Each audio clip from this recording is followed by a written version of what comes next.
Bonjour à tous et à toutes, je m'appelle Ismaël et dans cette vidéo je vais vous expliquer la circulation sanguine de façon très simplifiée. Vous voyez que le PDF fait 6 pages, d'ailleurs le PDF sera disponible dans le drive de Nurse Mentor qui est tout simplement accessible sur le Discord de Nurse Mentor dans le salon Pack IFSI.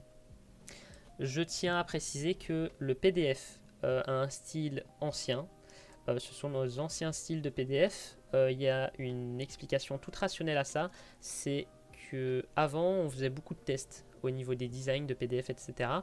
Et celui-ci a été la toute première version. Donc c'est ce pourquoi ce PDF est peu attrayant.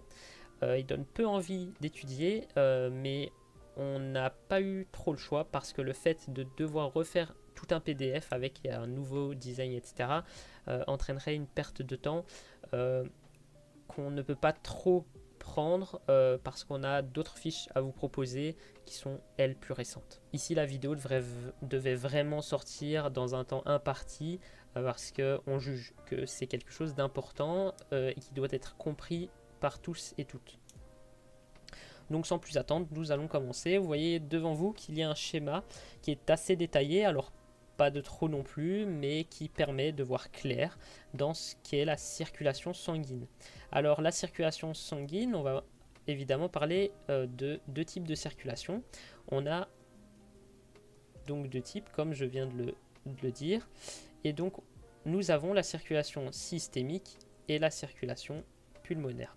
Alors moi je vais les notifier S et P, mais forcément derrière comprenez que c'est systémique et pulmonaire. L'addition de ces deux circulations forme la circulation générale. Voilà, comme ça vous le savez. Au niveau du sang, le sang qui passe dans les veines, c'est un sang qui est désaturé en O2, donc qui est dit non hématosé. J'aimerais vraiment que ce terme soit retenu.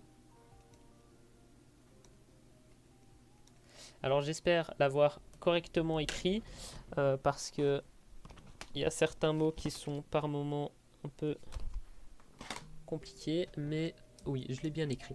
Voilà, donc un sang non hématosé, donc désaturé en O2, et on parlera donc d'un sang riche en O2, on dira un sang hématosé, tout simplement.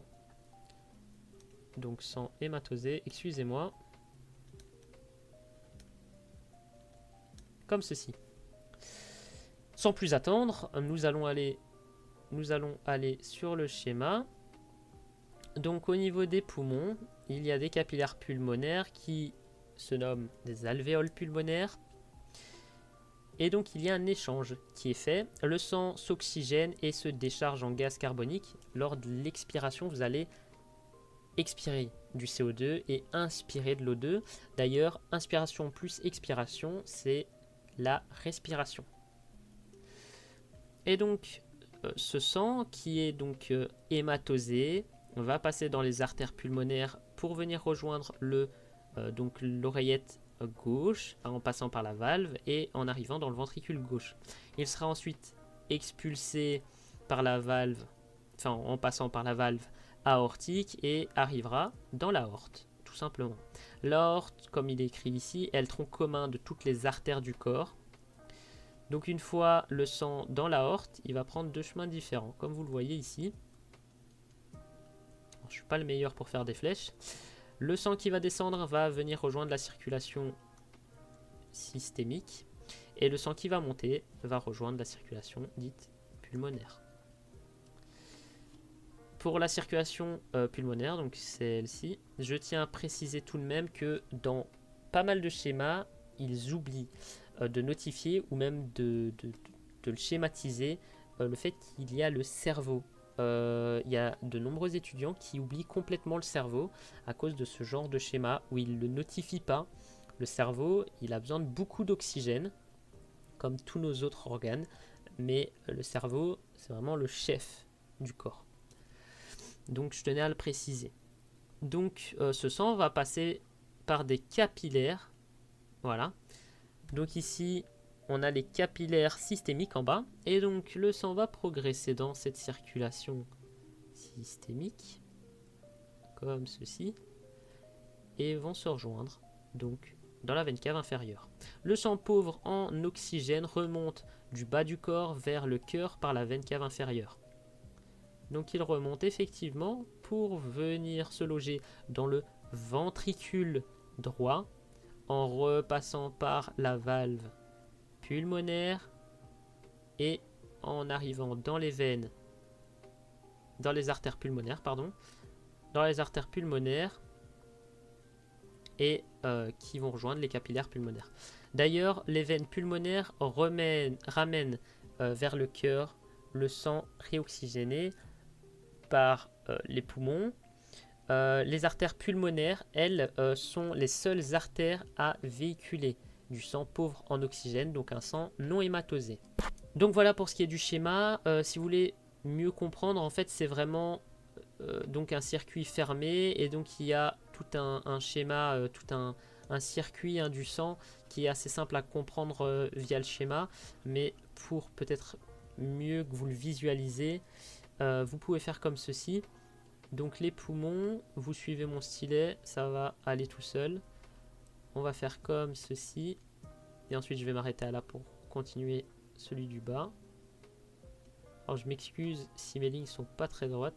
Donc vous voyez, en fait ça forme un 8. Alors bon, moi mes 8 je les fais comme ça, mais de façon claire. Tout le monde fait ses 8 comme je viens de les faire là, même si moi je n'y arrive pas. C'est un peu le moment triste de la vidéo. Mais voici, ça forme un petit 8, vous pouvez le retenir comme ça. Maintenant c'est mieux de visualiser sur le schéma à quoi ça ressemble. Ici il y a un code couleur à voir. Tout ce qui est en rouge, ça va être les artères. Tout ce qui sera en bleu, ça sera les veines.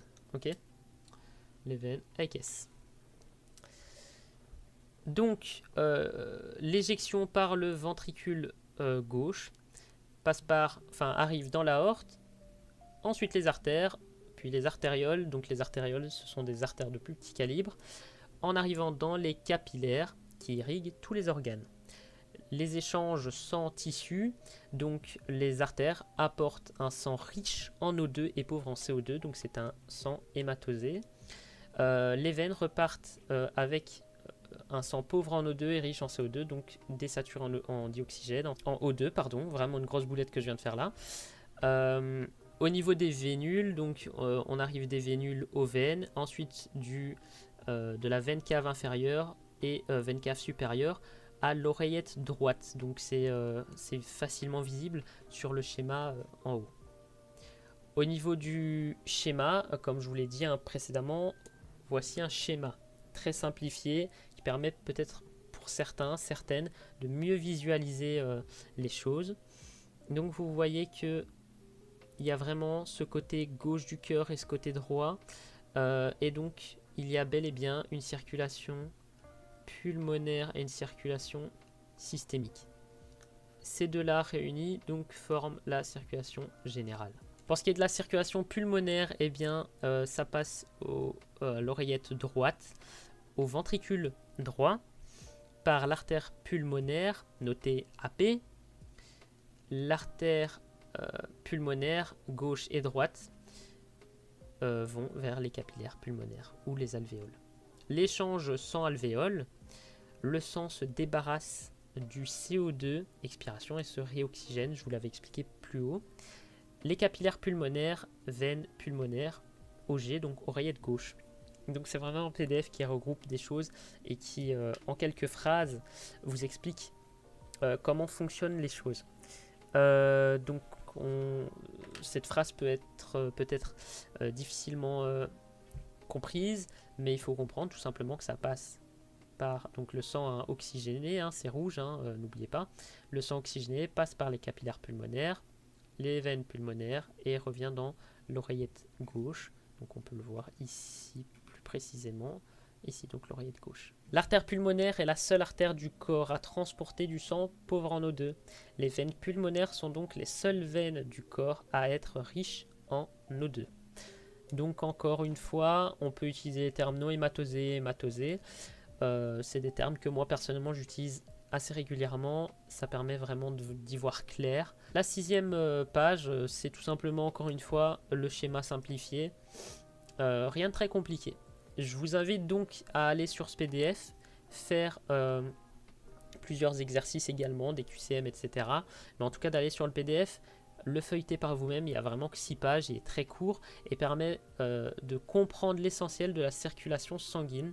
Il n'est pas très compliqué, il y a juste peut-être le code couleur qui peut être difficilement assimilé ou que sais-je, mais retenez bien que le code couleur c'est rouge pour les artères, bleu pour les veines. C'est d'ailleurs pour ça que nous n'avons pas mis de couleur au niveau de l'artère pulmonaire et des veines pulmonaires, au risque de vous tromper, parce que les couleurs sur les schémas sont différentes. Mais vous en ferez les frais vous-même, vous verrez bien par vous-même. Donc, j'espère que cette vidéo vous aura plu. Moi, je vous dis à la prochaine pour une nouvelle vidéo.